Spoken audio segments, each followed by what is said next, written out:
Welcome back to the Power Public YouTube channel. Today we're introducing to you guys the brand new second-hand go-kart here at the House of Power, the WPK. These Kart Republic style go-karts are uber popular here at the moment in Australia. On today's video I'm going to be showing you how to pull down the brake system.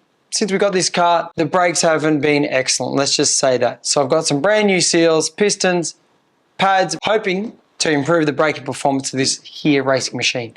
So let's get into the video. So to remove the caliper from the kart, we're just going to crack off these two 6mm Allen key bolts here. Well, they're an 8mm bolt, but a 6mm in hex. You could either use a ratchet here if you've got one, but if you can't fit it in, just a dirty old T-bar with the ball end on it.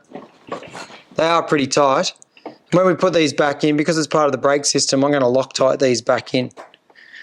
The beauty of using the Allen key is as you undo it, you just crack those off, and then you can stick the ball in it and spin them out by hand pretty easily, even though it's a pretty tight space. The caliper bolts have been removed and I can pretty much take that caliper off.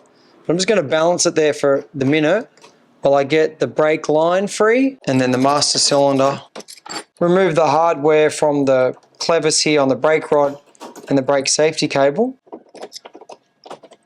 Then with a little 10mm socket and the Allen key, just crack these two bolts off.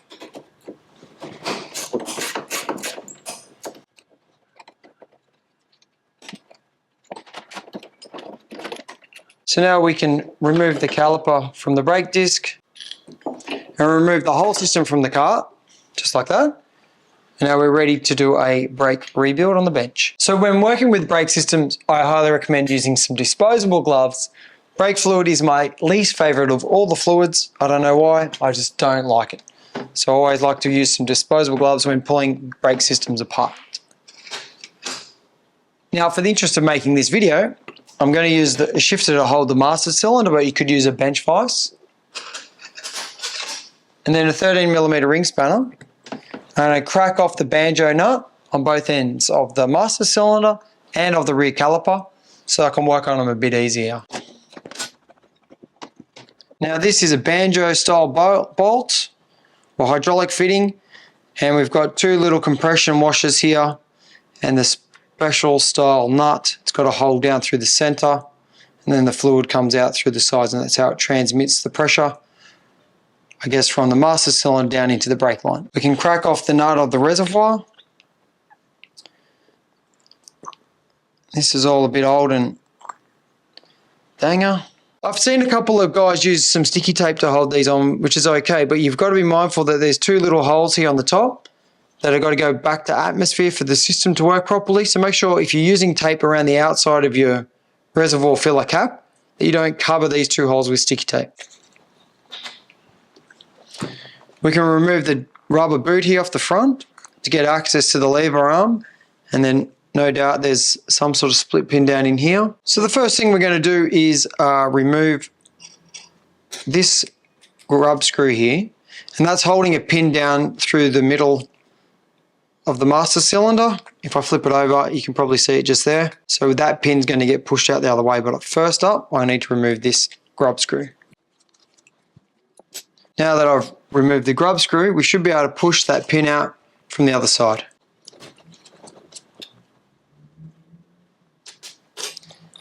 That's the lever action removed. And then we've just got the piston down inside, and you can see we've got all sorts of sort of contamination down in the master cylinder here, which we're going to put in the parts washer and give that a good clean up. And once we get the piston out, we should be able to see what sort of condition that's in as well. Now I'm going to hold the bit of pressure down with my thumb on the piston to make this screw come out nice and easy. I probably could have done it the other way and removed this one first. And then with that screw removed, geez, look at all that dirt.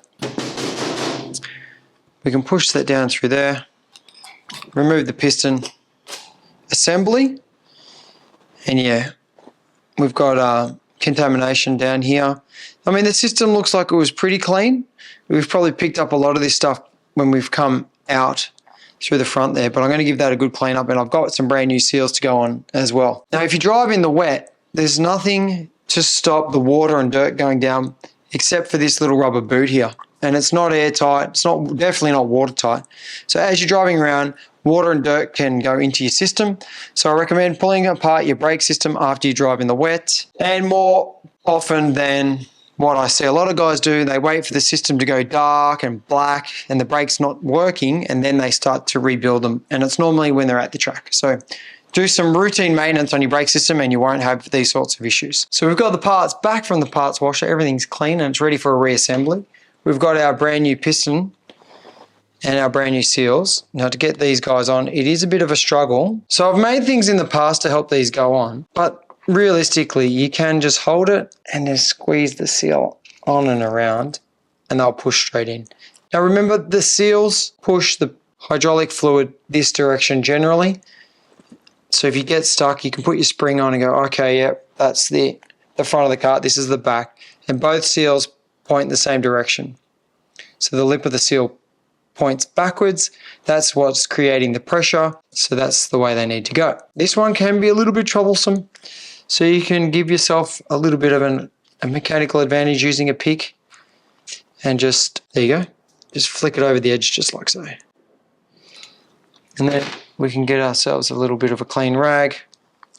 Just wipe off any excessive grease if we had any. It won't matter anyway because I'm about to put some rubber grease down inside the master cylinder to help this bad boy go back together. Put our little spring assembly on. Just going to get ourselves a little bit of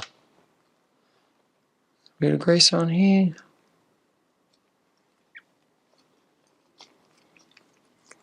So it helps it slide back in. So that just pushes down inside there. Now, remembering earlier in the video, we have our little retaining screw. So I'm not sure if you can see this on the video camera, but I can just push the piston down with my thumb. Then I'm going to put our little retaining screw down through this hole. I'll stand the master cylinder up on the bench, so I've got a bit of leverage. I'm using a T-bar, insert our little retaining screw. And all I'm doing is I'm just trying to keep the pressure on the piston. So when I do up the little screw there, it's not scratching all the new piston. So now we've got our plunger and we need to push that down and insert our little pin back through the lever arm. So I'm just going to put that there, push him down like so, push the pin in and through. If you take the pressure off, you should be able to push that down nice and easy. Now we've got the little grub screw, we can just tighten that up. Install the rubber boot. Like I said, this is the only thing keeping dirt and water from going into our system. So it's not excellent, but it is better than nothing. It does do a great job of stopping most rocks and stuff entering, but if it is raining, you're going to get a bit of water down there, and we all know that water and brake fluid are not best friends. Got our cleaned little rubber bits that they're going to go in there like so. See, this one first, this one second, and then the cap third. We are going to have to pull it off when we put it back on the cart to add the fluid. So now we're onto the rear caliper. Now we can remove the rear banjo bolt. As you do this, the fluid's going to leak everywhere, so have some old rags to soak it up.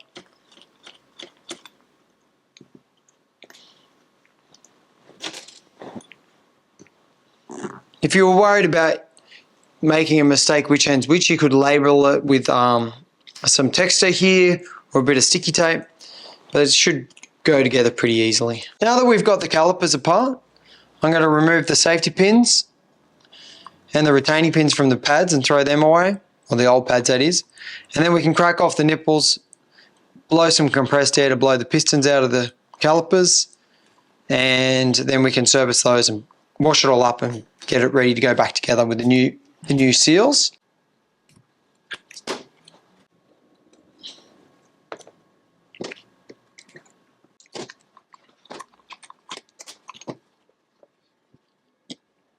The brake pads have still got a bit of meat on them, but they have worn substantially and on a little bit of an angle, so these fresh pads are going to be awesome. So with the 10mm ring spanner, I'm just going to crack these nipples off, and I'm going to leave it in there because I want to put some air pressure here to blow the piston out of the caliper. So we're just going to add a little bit of air pressure into the nipple that we just loosened off, and it should just explode out of the housing.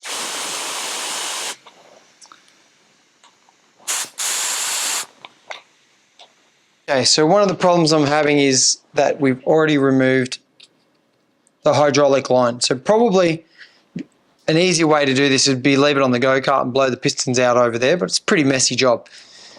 This is a one-piece brake caliper, so we can't really get pliers in there. So I'm going to need to blank this hole off so I can get some pressure and blow this piston out a little bit, then that piston out a little bit, so we can get this brake system apart. So to help this project, I've got a little water jacket screw off a X30, the thermostat housing.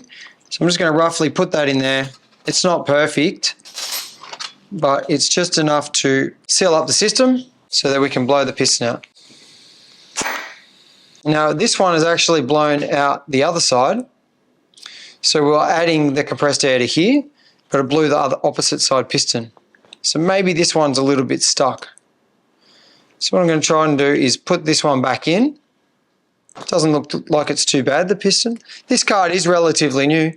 It does look a little bit old, but it's only done a few races last year. So what we can do here is add some sort of restriction to try to hold this piston in while we put some compressed air in the system to get this other piston to move.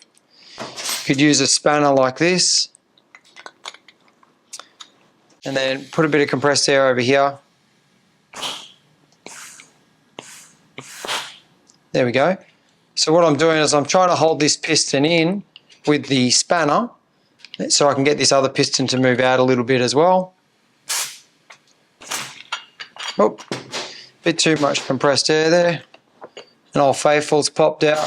So you could hold this piston back in the caliper with, say, some vice grips or whatever, but we're going to be stuck in the same situation where one piston's out and the other is in. So all I'm trying to do is here, get this sticky piston out of the caliper first, and then I can deal with this one.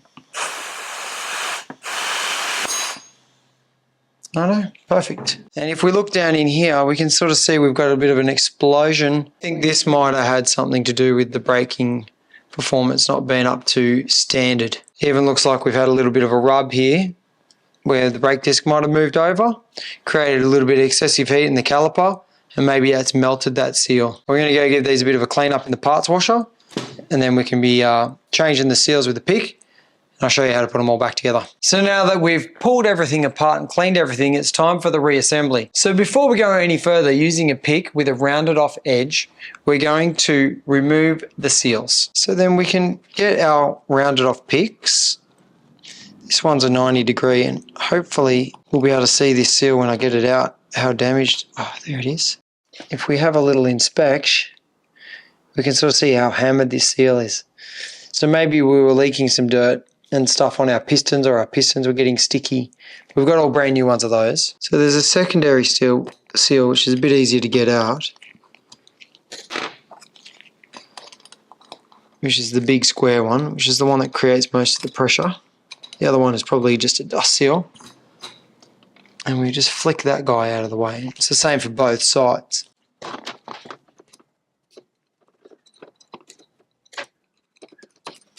Now with the old seals removed, we're just going to give that a little bit of a blowout with some compressed air. Make sure we're all Mickey Mouse, super clean. And then we can put our new seals in. New pistons using rubber grease. And then that's that part of the job done. Now to put the new seals in, it's as simple as giving it a bit of a squeeze on the one side and hold it in position while I flick the other side down and in. Just like so. And there's also this little round O-ring. Like I said, I think this one is a dust seal. So we're going to put that in. There we go. It's in the groove, and then should just push in like so. So hopefully on the camera you can sort of see this little O-ring in the first groove. There's a bit of a gap. Then there's the big pressure seal with the square O-ring. Then just use a bit of rubber grease on those little guys like so. I'm just putting it on with my finger. And we've got our new pistons. We can just smear a little bit of rubber grease on there. This is just going to help us push these little aluminium pistons back into their housing. We've got our bleed off nipples removed, so there should be no pressure.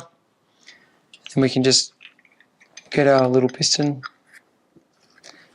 It will need a little bit of a wiggle, but with the grease on there, it just stops them from picking up that rubber and peeling it out of the recess we just pushed it in. And it's the same for the other side.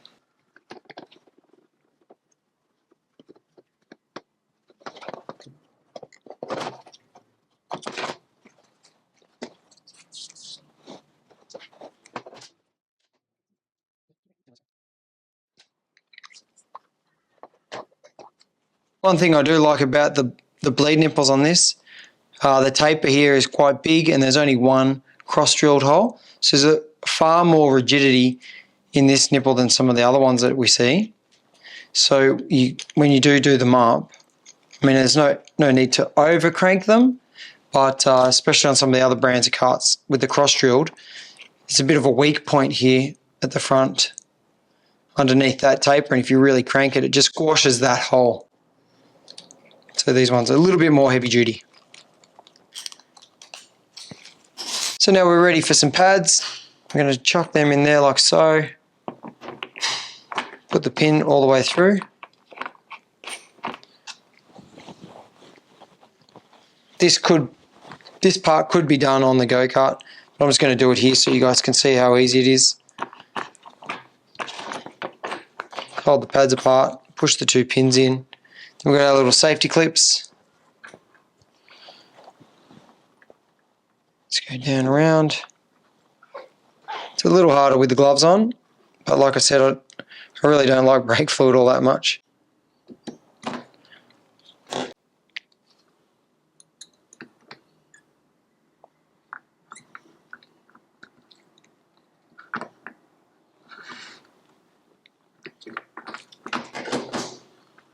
They're all good to go. So now that we've installed the new pads, pistons and seals, we're ready to put it back on the car. Okay guys, now that we've got all the new parts installed, I'm going to put the brake line onto the system, reinstall the system on the cart, give it a brake bleed, and then take it to the track for some laps. So we're going to reinstall our banjo bolts, remembering there's a washer on one side here, and then one side here.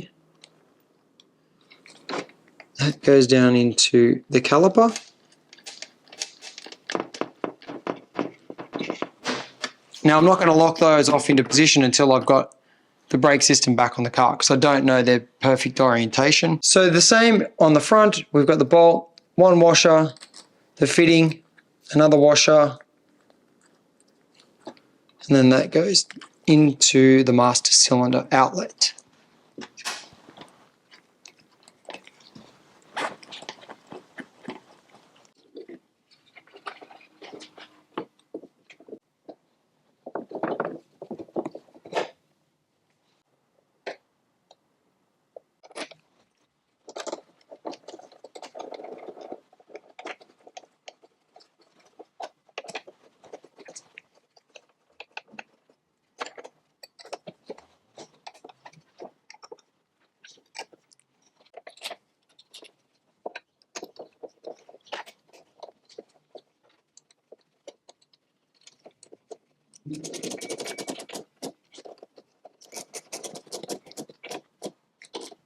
Just make sure when you're doing these clevis bolts up that you leave them a little bit loose. You don't want to clamp this so tight it'll push in, and then this steel will clamp onto that and you won't get the full pedal articulation like you need to. Make sure that when you're putting your brake safety cable in, it's slack so that when you pull the pedal it doesn't pull tight. Otherwise the cable is going to be doing the braking and not the brake rod. Now that we've got the brake system back on the cart, I can go around and tighten my banjo bolts by getting the brake line in a nice position where I can zip tie it up out of the way so it won't drag on the ground if I go off track, which occasionally happens. As you tighten the banjo bolt up, the fitting is going to want to rotate a little bit, so make sure you've got a little bit extra clearance when you start the nut up, and then you can crank it into the final position with the tension of the bolt. And it's the same for the one at the back. Then we can just put a zip tie around the chassis here to hold that brake line up to make sure it can never fall on the track, and rub a hole in it because we do see that from time to time. So now we're up to bleeding the brakes. We need to fill the system first with some race fluid. We can get some of the air out just by pumping it. Try to get some through the system. Just because the system's dry, I've got to try to get some fluid down in there so it'll push the air out. So all I'm trying to do is build a bit of pressure in the system. And then, oh, there we go. Look at that. You can sort of see the air bubbles coming up. Now I've just held my hand down on the brake pedal. Now I'm going to close off the brake nipple. And then as I release the pressure here, the fluid should drop down and into the system. Releasing the pressure. Top up the reservoir. And we're ready to repeat the process. Create some pressure. Crack the nipple off.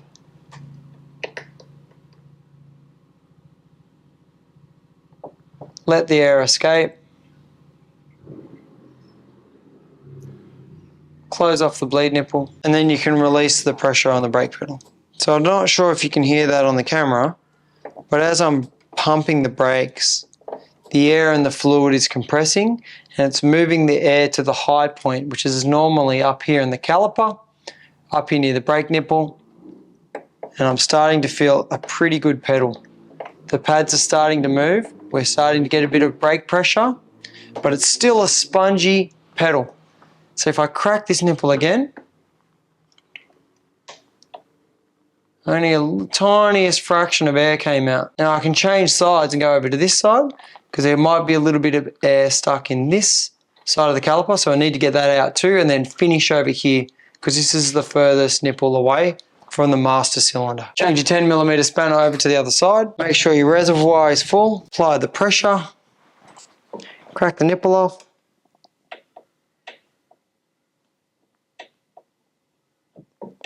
And you can see the little bubbles coming out. Some of that old fluid might have been in the system. Close the nipple, release the pedal, and repeat the process. So all we're trying to do here is push all the air out of the system, build up that pressure again, maybe 5, 10 pumps, something like that.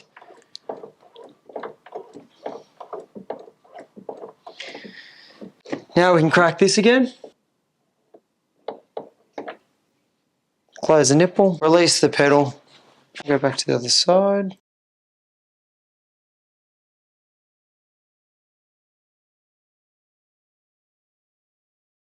Now that we've got a firm pedal, we can just top up the reservoir with our new pads to just below the thread because we're going to put the little rubber sealer in there. We don't want the fluid to spill out everywhere. So what we've got here is this little guy and that little guy. That guy goes in there. Then we can put this little guy in. And then we've got our cap. Pro tip, once we put the cap on, we don't want that coming loose while we're out on the circuit. So what we're going to do is run a little bit of tape around the outside of the system, leaving those holes exposed.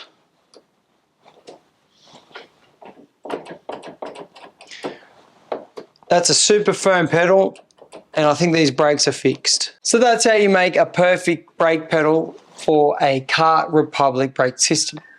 I can't wait to take this one out to the track and test it. It was a weak link, and I think we've made some great improvements. So if you'd like some more how-to videos on specifics of this Kart, let me know in the comments below and I'll make a video just for you. Thanks for watching. See you in the next video.